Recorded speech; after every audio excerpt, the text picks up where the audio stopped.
Hi friends, you're now watching part 2 of our ROYGBIV Zentangle sunset.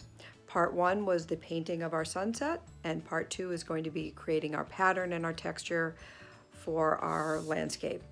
Any questions, feel free to email me. Otherwise, have fun, and I hope you learned something fun today. Bye-bye. So again, you may use a Sharpie or some type of permanent marker, or you can use the Crayolas. But if you use a Crayola or a water-soluble marker at this point, you don't want to add any more water because this is going to run. We talked about this a little before. I'm going to show you quickly why, what's going to happen. If I started to draw, actually this is when I started before. If I started to draw on this, and then I went to paint, it's a little this yellow, what's going to happen is this is going to run. And you're going to end up with mud. I mean, you may want this, but for this project, we're trying to keep it kind of clean. So if you use a Crayola, no more water. I would take the water. Okay, bye water, you're going away. And now what we're going to do is we are, on the dry parts, we are going to outline our pencil. All of our pencil marks.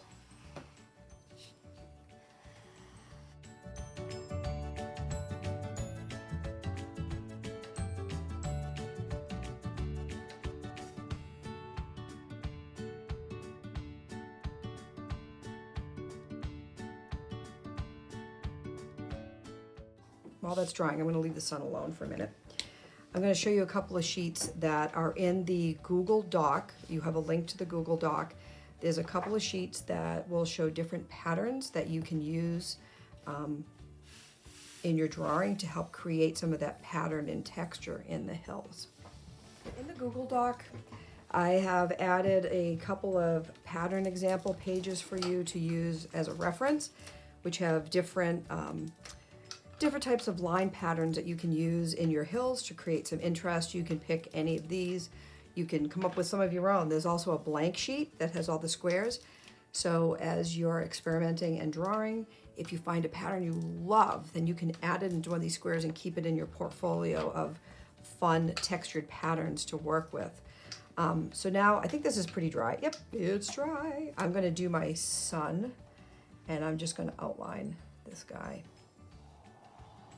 And I'm actually going to leave the sun as a black and white drawing. And the one that I did originally, I did a kind of a swirly pattern in, which is really fun. I think on this one, I think I'm going to do all little hearts. But you can make any kind of pattern that you want inside your heart. And a pattern is just a repeating shape or a line. And it can be multiple shapes and multiple lines as long as they repeat in some kind of an organized fashion. So I'm gonna do my little hearts. And as I'm doing this, I'm thinking I might even color these in with a crayon or a colored pencil later. Okay, so I'm gonna speed this up so you're not falling asleep watching me draw little hearts.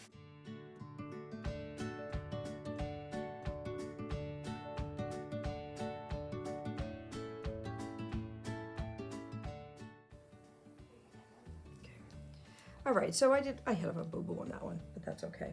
And I leaned on it, so that's what that is. So the next thing, I'm gonna take a look at my little sheet here, and I may do some little dots. Some little dots over here, and I'm gonna just keep up my pattern. So this is a very simple pattern, repeating the same shape over and over again. But you can also, as I said earlier, you can mix two. So I might take a wavy pattern here and make a wavy pattern and then add some dots on the next line, like this. And then maybe repeat the wavy pattern and then some more dots.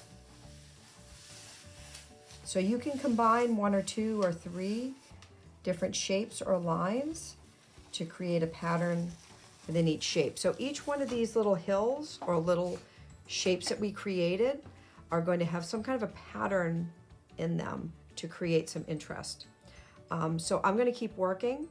I'm going to actually, I'm going to speed up the video or shut it off, and then I'm going to finish and you can take a look.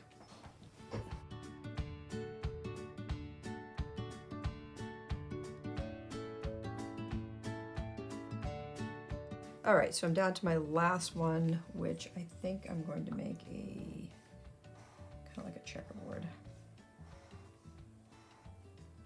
So lines going one direction. And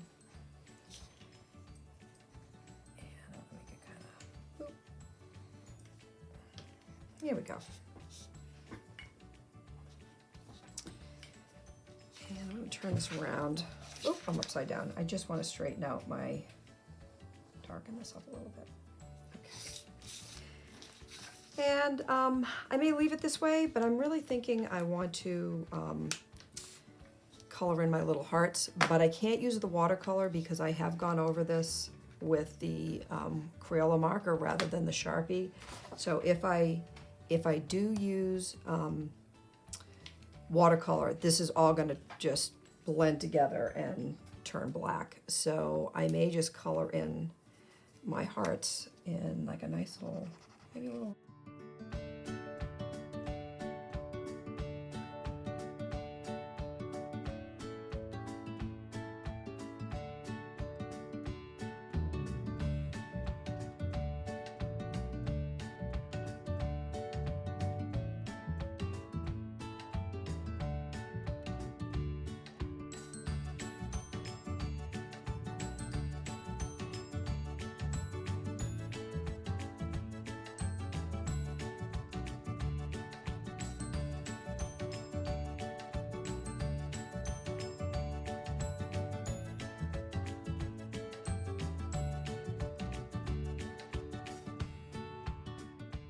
So there's my little rainbow order, sun. If you like, if you want to keep this very soft, where they're kind of blended together, you can do that. If it's dry, you can come back around, and if you want to show the separation of color a little bit more, you can draw back in your shapes here. And just make sure it's dry, because if it's wet, you're gonna get mud. And I'm really making sure these are dry. That looks a little damp. Oh, it's okay.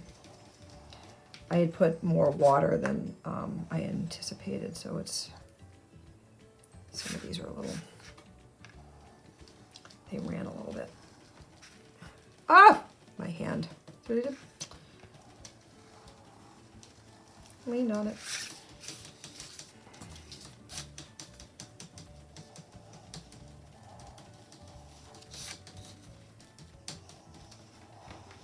There we go. Yeah, that happens sometimes too. So one of the things I do tell everybody is you can, I'm rushing, but you can turn the paper around as you're drawing, so you're not leaning on anything that's already wet. I missed that a little bit, and I'm gonna touch that up.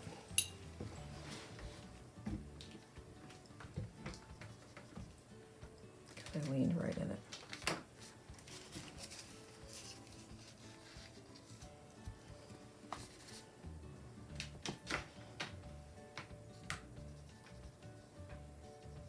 There we go. Good as new. Kinda. There we go.